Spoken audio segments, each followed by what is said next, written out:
First off, I'd like to wish my friend Grace Young a happy birthday. Too dark, never mind.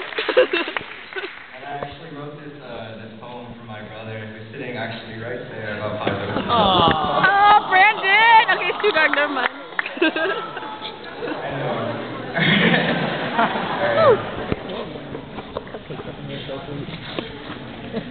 She stands 5 feet even.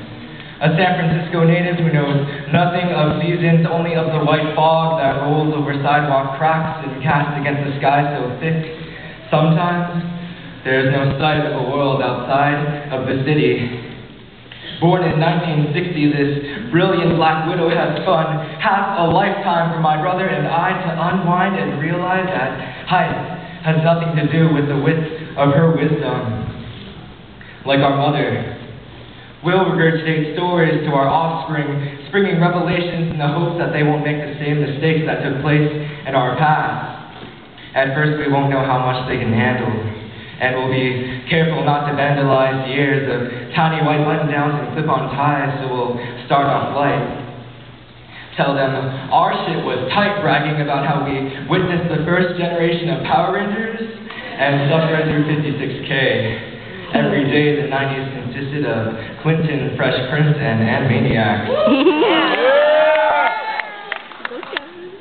Soon they'll get bigger, defined, and taller, and we'll warn them not to become followers, but if they do, to follow one another into greatness. We'll tell them, always look out for each other.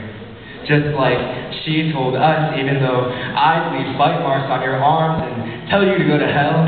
Even when we were 8 and 9, starting martial arts, holding in our farts because we were about to kick the shit out of each other, even then.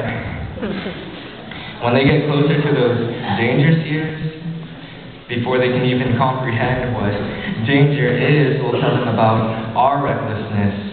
5 and 6 sitting on our backyard deck, stuffing rocks into a glass pickle jar. We won't miss details like the blood and stitches between our thumb and forefinger. Later, our memories will linger on theirs about what we shared. Homework answers, StarCraft and senior prom. My friend took me and you took your girl. Sometimes, for some reason, they won't want us in their world, but we won't stop trying to reach them because we learn from the best, and there will always be more stories for their questions. Like when they ask us why we always double-check to lock the doors. We'll tell them about our first home, hollowed of the jewelry our mother wore on special occasions. When they get scared, we'll take them to Baskin Robbins, but won't mention that she took us there because she was too. When we get too angry, we'll laugh and tell them about the times I patched up my wall for arguments I couldn't even remember. We'll tell them about us, growing up as they do the same. Things will be left out.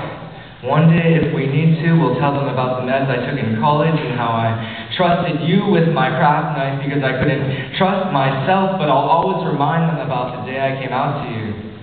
And how I cried, wishing the rest of the world could love me like you do, and then they'll know to always look out for each other. Thank you.